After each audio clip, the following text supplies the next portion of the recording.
बिस्मिल्लाहिर्रहमानिर्रहीम। अस्सलामुअलैकुम दोस्तों, ये कुदरती अम्र है कि जब भी मालिकुल मौत हज़रत इज़राइल अलैहिस्सलाम का नाम इंसान सुनता है तो बदन में एक कपकपी सी आ जाती है, क्योंकि मालिकुल मौत यानी हज़रत इज़राइल अलैहिस्सलाम ही वो फरिश्ता है जो इंसान की रूह को कब्ज़ फरमाएगा। तमाम चीज़ों की रूह कब्ज़ करने की ड्यूटी अल्लाह ताला ने इसी फरिश्ते के ज़िम्मे लगाई है। दोस्तों, सवाल ये है कि आखिर ये ड्यूटी हज़रत इज़राइल अलैहिस्सलाम ही को क्यों दी गई? तो ये एक दिलचस्प हकीकत है जिसके बारे में हम आपको बताएंगे। इसके अलावा भी आप अलैहिस्सलाम से जुड़े चंद दिलचस्प हक़ाइक़ आपको बताए जाएंगे। आप अलैहिस्सलाम की शक्ल व सूरत कैसी है, आपको अल्लाह ताला ने कैसी ताकत और कुदरत अता फरमाया कि आप एक ही वक्त में सैकड़ों हज़ारों रूहें कब्ज़ फरमा लेते हैं। क्या हज़रत इज़राइल अलैहिस्सलाम को हज़रत मूसा अलैहिस्सलाम ने थप्पड़ मारा था या नहीं? इसकी हकीकत क्या है? क्या इज़राइल अलैहिस्सलाम को कभी किसी की रूह कब्ज़ कर फरमाते हुए अफसोस हुआ है? इन तमाम सवालों का जवाब हम आपको इस वीडियो में देंगे। प्यारे दोस्तों, सबसे पहले इस बारे में बात करते हैं कि आखिर रूहों को कब्ज़ करने की ड्यूटी हज़रत इज़राइल अलैहिस्सलाम को ही क्यों सौंपी गई। इस हवाले से ये रिवायत मशहूर है कि जब अल्लाह ताला ने हज़रत आदम अलैहिस्सलाम का पुतला बनाने का इरादा फरमाया तो जिब्रील अलैहिस्सलाम को रब्बुल आलमीन ने हुक्म दिया कि एक मुश्त खाकी ज़मीन पर से लाओ। बहुक्म इलाही जिब्रील अलैहिस्सलाम आसमान की बुलंदी से फ़ौरन उस ज़मीन पर आए। उस वक्त ज़मीन ने उनको कसम दी कि ए जिब्रील, खुदा के लिए मुझसे खाक मत ले, उससे खलीफा पैदा होगा और उसकी औलाद बहुत ही गुनाहगार और मौजिब अजाब होगी। मैं मस्कीन खाक पा हूँ, अजाब खुदा की ताकत तो तहम्मुल नहीं रखती हूँ। इस बात को सुनकर हज़रत जिब्रील अलैहिस्सलाम खाक लेने से बाज आए और ज़मीन से मिट्टी न ली। गर्ज इसी तरह जब जिब्रील अलैहिस्सलाम लौट गए और मीकाईल और इसराफील अलैहिस्सलाम भी ये काम अंजाम को ना पहुंचा सके, तब इज़राइल अलैहिस्सलाम को भेजा। उनको भी ज़मीन ने मना किया। उन्होंने माना और कहा कि जिसकी कसम देती हो मैं उसी के हुक्म से आया हूँ, मैं उसकी नाफरमानी नहीं करूँगा, तुझको लेके ही जाऊँगा। बस इज़राइल अलैहिस्सलाम ने हाथ निकाल कर एक मुट्ठी भर खाक उससे सरजमीन से ले ली और लेकर आलम वाला पर चले गए और अर्ज़ की कि मैंने ये हासिल किया है। तब अल्लाह ताला ने फरमाया, ए इज़राइल अलैहिस्सलाम, मैं इस खाक से ज़मीन पर एक खलीफा पैदा करूँगा और उसकी जान कब्ज़ करने के लिए तुझी को मुकर्रर करूँगा। तब इज़राइल अलैहिस्सलाम ने माज़रत की, या रब, तेरे बंदे मुझे दुश्मन जानेंगे, गालियाँ देंगे। जनाब बारी ने फरमाया, ए इज़राइल, तो गम मत कर, मैं खालिक मखलूक़ात हूँ, हर एक का मौत का सबब कर दूंगा। हर शख्स अपने अपने मर्ज में गिरफ्तार रहेगा, तब दुश्मन तुझको ना जानेगा। किसी को दर्द में मुब्तला कर दूंगा, किसी को पानी में गर्क कर दूंगा। प्यारे दोस्तों, इसी हवाले से हज़रत अबू हुरैरा रज़ियल्लाहु ताला अन्हु की एक रिवायत भी है कि जब अल्लाह ताला ने हज़रत आदम अलैहिस्सलाम को पैदा फरमाने का इरादा किया तो हज़रत जिब्राइल अलैहिस्सलाम को ज़मीन पर कुछ मिट्टी लाने को कहा गया। हज़रत जिब्रील अलैहिस्सलाम मिट्टी लेने गए तो ज़मीन ने जिब्राइल अलैहिस्सलाम से कहा, मैं तुझे उस ज़ात की कसम देती हूँ जिसने तुझे मेरे पास भेजा, तू ये मिट्टी ना लेकर जा। उस मिट्टी से जो इंसान बनेगा वो फसाद फैलाएगा, खून बहाएगा, उसको आग में जलना पड़ेगा। ये सुनकर जिब्रील अलैहिस्सलाम अल्लाह की बारगाह में पहुँचे तो अल्लाह ने दरियाफ्त किया कि मिट्टी क्यों नहीं लाए। तो हज़रत जिब्रील अलैहिस्सलाम ने जवाब दिया कि अल्लाह, जब उसने आपकी अज़मत का वास्ता डाला तो मैंने उसे छोड़ दिया। तो अल्लाह ताला ने हज़रत इसराफील अलैहिस्सलाम को भेजा और उनके साथ भी यही मामला हुआ। फिर मीकाईल अलैहिस्सलाम को भेजा, उनके साथ भी यही मामला हुआ। हत्ता कि मालिकुल मौत इज़राइल अलैहिस्सलाम को भेजा गया। तो ज़मीन ने जब इज़राइल अलैहिस्सलाम को यही जवाब दिया तो हज़रत इज़राइल अलैहिस्सलाम ने फरमाया, ए ज़मीन, जिस ज़ात ने मुझे तुम्हारे पास भेजा है वो तुझसे ज़्यादा अताअत और फरमाबरदारी के लायक है, तो मैं उसके हुक्म के सामने तेरी बात कैसे मान सकता हूँ। चुनाचे आप अलैहिस्सलाम ने ज़मीन की मुख्तलिफ जगहों से कुछ मिट्टी ली और अल्लाह की बारगाह में हाजिर हो गए। तो अल्लाह ने फरमाया तुम इस मिट्टी को लेकर आए हो, अब तुम ही इनकी रूहों को कब्ज़ किया करोगे। तो आप अलैहिस्सलाम ने कहा, लोग मुझसे नफरत करने लगेंगे। तो अल्लाह ने वादा फरमाया कि कोई तुम्हारा नाम नहीं लेगा और ना कोई तुम्हें बुरा भला कहेगा। प्यारे दोस्तों, चलिए अब आपको हज़रत इस्राईल अलैहिस्सलाम की शक्ल और सूरत के बारे में बताते हैं। एक हदीस के मुताबिक हज़रत इब्राहीम अलैहिस्सलाम अपने घर में तशरीफ़ फरमा थे कि अचानक घर में एक खूबसूरत नौजवान शख्स दाखिल हुआ। आप अलैहिस्सलाम ने पूछा, ए अल्लाह के बंदे, तुझे इस घर में किसने दाखिल होने दिया? उसने कहा, घर वालों ने। आप अलैहिस्सलाम ने फरमाया, बेशक साहिब खाना को इसका इख्तियार है, ये तो बताओ कि तुम कौन हो? उसने कहा, मैं मालिकुल मौत हूँ। आप अलैहिस्सलाम ने फरमाया, मुझे तुम्हारी चंद निशानियाँ बताई गई हैं, मगर तुम में उनमें से कोई निशानी भी नजर नहीं आ रही। तो मालिकुल मौत ने पीठ फेर ली और आप अलैहिस्सलाम ने देखा कि उनके जिस्म पर आंखें ही आंखें नजर आने लगी और जिस्म का हर बाल नोकदार तीर की तरह खड़ा था। आप अपनी पहली शक्ल पर तशरीफ लाए, जो उसकी मुलाकात को बेहतर जानता है।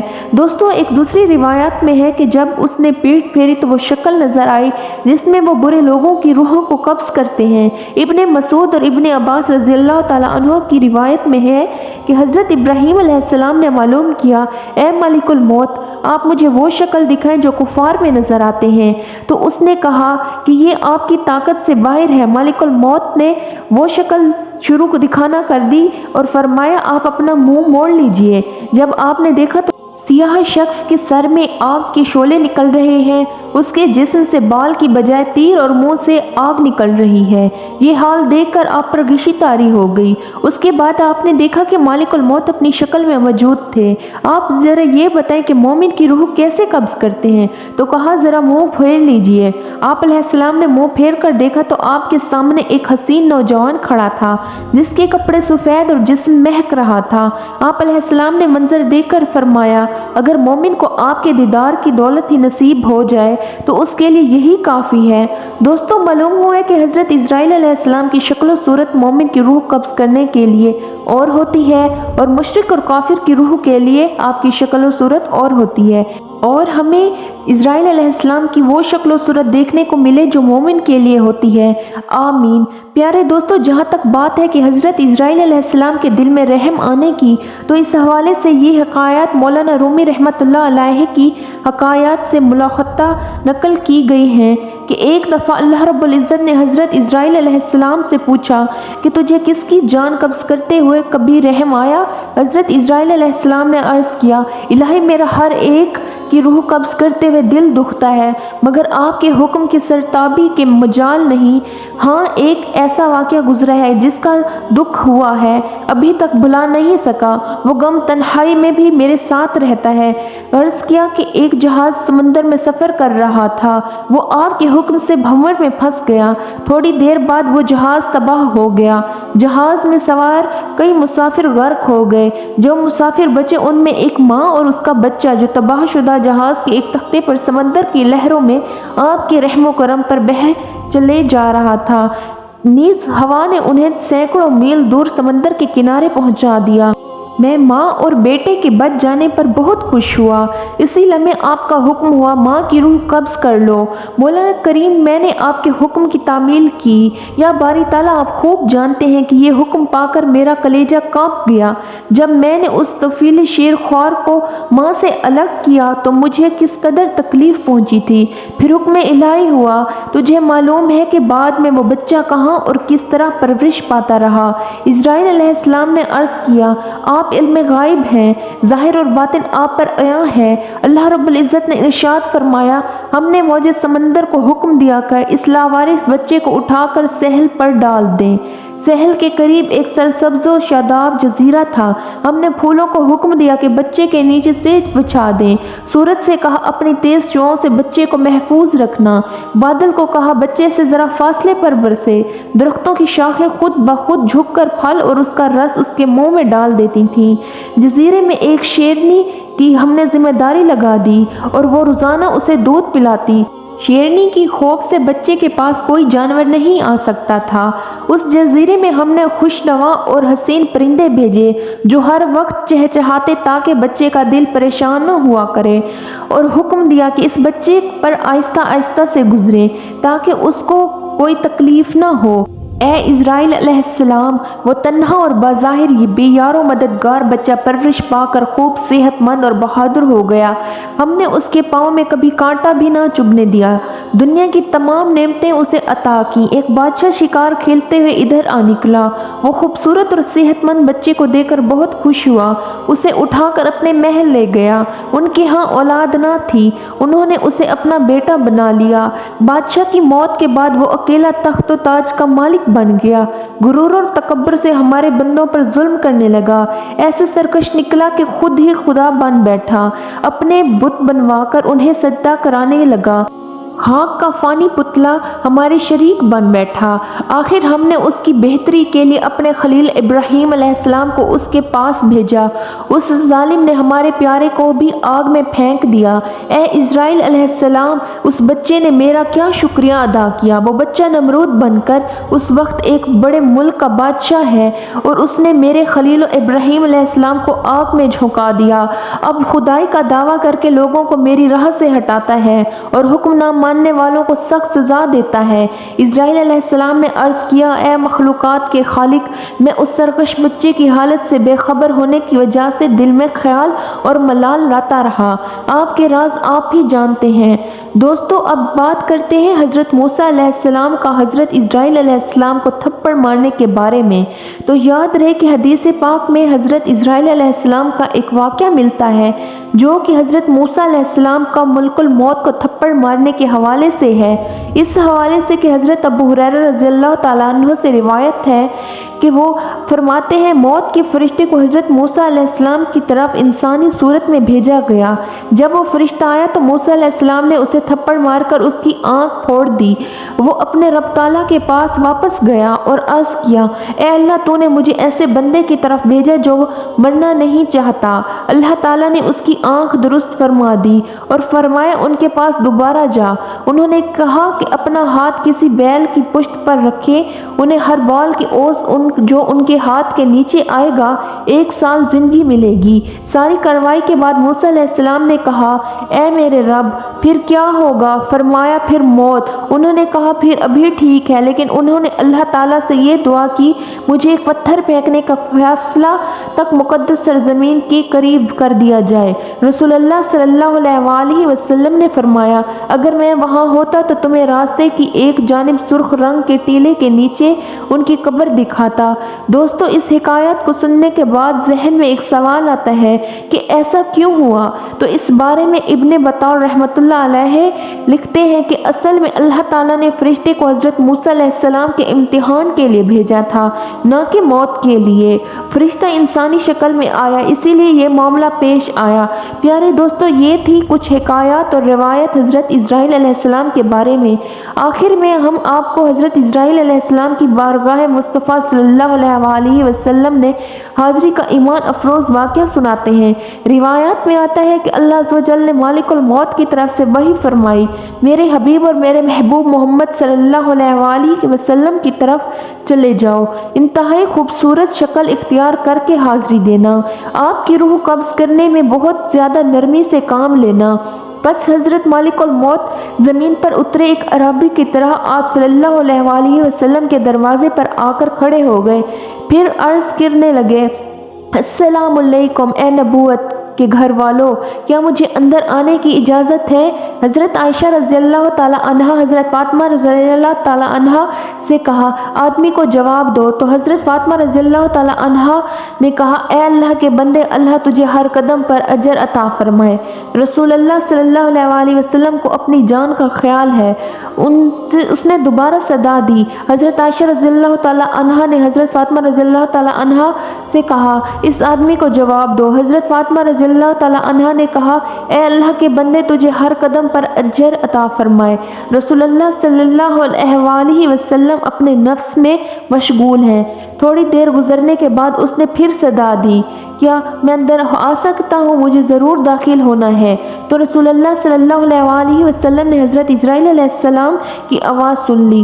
فرمایا اے فاطمہ دروازے پر کون ہے؟ انہوں نے عرض کی اے اللہ کے رسول ایک آدمی دروازے پر اندر آنے کی اجازت مانگ رہا ہے۔ ہم نے اسے 2 مرتبہ جواب دیا ہے تو اس نے تیسری بار صدا دی جس سے میری جان کانپنے لگی۔ رسول اللہ صلی اللہ علیہ وسلم نے فرمایا اے فاطمہ کیا تو نہیں جانتی کہ دروازے پر کون ہے؟ یہ لذتوں کو ختم کرنے والا ہے، جماعتوں کو بکھیرنے والا ہے، یہ عورتوں کو بیوہ کرنے والا ہے، بچوں کو یتیم کرنے والا ہے، یہ گھروں کے بے آباد اور قبروں کو آباد کرنے والا ہے، یہ مالک الموت ہے۔ پھر فرمایا اے مالک الموت اللہ آپ پر رحم کرے داخل ہو جاؤ۔ بس مالک الموت رسول اللہ صلی اللہ علیہ وسلم کی بارگاہ میں آئے تو رسول اللہ صلی اللہ علیہ وسلم نے فرمایا اے مالک الموت تو صرف میری زیارت کرنے کے لیے آئے ہو یا جان قبض کرنے کے لیے؟ اس نے عرض کی میں دونوں کام کرنے کے لیے آپ کے پاس آیا ہوں۔ مجھے اللہ تعالیٰ نے حکم دیا ہے کہ میں آپ کی اجازت کے بغیر آپ کے گھر داخل نہ ہوں، آپ کی روح آپ کی اجازت کے بغیر نہ لوں۔ اگر آپ اجازت دیں تو ٹھیک ہے ورنہ میں اپنے رب کے پاس لوٹ جاؤں گا۔ پیارے دوستو یہ ہے شان میرے محبوب صلی اللہ علیہ وسلم کی، ان کے جسم انور سے روح قبض کرنا تو ان کی اجازت کے بغیر ان کے گھر میں بھی داخل نہ ہو سکتے۔ حضرت اسرائیل علیہ السلام نے عرض کیا یا رسول اللہ صلی اللہ علیہ وسلم میں بڑے بڑے بادشاہوں کی روح کھینچتا ہوں لیکن کسی سے بھی نہیں پوچھتا، کسی سے اجازت نہیں لیتا، لیکن اللہ رب العزت نے حکم دیا ہے کہ میرے محبوب کے گھر جانے کی بھی اجازت لینی ہے اور روح قبض کرنے کی بھی اجازت لینی ہے۔ اگر وہ اجازت فرما دیں تو اندر جانا، اگر اجازت دیں تو روح قبض کرنا، ورنہ لوٹ کر واپس میری بارگاہ میں آ جانا۔ دوستو یہ ہے وہ مقام محبوبیت، لیکن آج کے گمراہ قسم کے لوگ اس مقام کو سمجھتے ہی نہیں اور اپنی مثل قرار دیتے ہیں۔ یہ تو وہ مقام ہے کہ جہاں مالک الموت اجازت مانگ رہا ہے۔ میرے رب نے حکم فرمایا کہ اگر میرے محبوب صلی اللہ علیہ وسلم عطا فرما دیں تو ٹھیک ہے ورنہ گستاخی نہ کرنا اور فوراً لوٹ کے میری بارگاہ میں حاضر ہو جانا۔ صحیح ستہ میں یہ حدیث موجود ہے کہ خالق کائنات نے حضور نبی کریم صلی اللہ علیہ وسلم کو باقاعدہ اختیار دیا تھا کہ اے محبوب اگر ہمیشہ کی زندگی چاہو تو ہمیشہ زمین کے اوپر چلتے پھرتے رہو اور چاہو تو میرے پاس آ جاؤ۔ یہ آپ صلی اللہ علیہ وسلم کی چاہت تھی کہ آپ نے فرمایا یا اللہ عز و جل میں نے صحابہ کو سب کچھ بتا دیا ہے، اب میں رفیق اعلیٰ کو پسند کرتا ہوں۔ یہ اختیار کسی اور کو نہیں دیا گیا، بعض انبیاء علیہ السلام کو دیا گیا لیکن محدود کہ جتنا عرصہ رہنا چاہو رہ لو، بالآخر تمہیں آنا پڑے گا۔ لیکن رسول اللہ صلی اللہ علیہ وسلم کو خالق کائنات نے اس نے عام دے دیا تھا کہ چاہو تو ہمیشہ کے لیے زمین والی زندگی اختیار کر لو اور چاہو تو میرے پاس آ جاؤ۔ نبی اکرم صلی اللہ علیہ وسلم نے اپنے اختیار سے اللہ عز و جل کی رفاقت کو پسند فرما لیا۔ حضرت مالک الموت علیہ السلام نے عرض کیا میں آیا ضرور ہوں، میرا مقصد تو آپ کی زیارت کرنا ہے اور اگر اجازت دیں تو روح قبض کر لوں، لیکن یہ روح قبض کرنا آپ کی اجازت سے مشروط ہے، اجازت ہو تو ٹھیک ورنہ چلا جاؤں گا۔ دوستو آئیے ایک بار بارگاہ رسالت میں درود پاک کا نذرانہ پیش کرتے ہیں۔ اللہم صلی علی سیدنا و مولانا محمد عدد ما فی علم اللہ صلاۃ دائمۃ بدوام ملک اللہ۔ دوستو یہ تھی ہماری آج کی دلچسپ اور ایمان افروز ویڈیو۔ اللہ رب العزت آپ کا حامی و ناصر ہو۔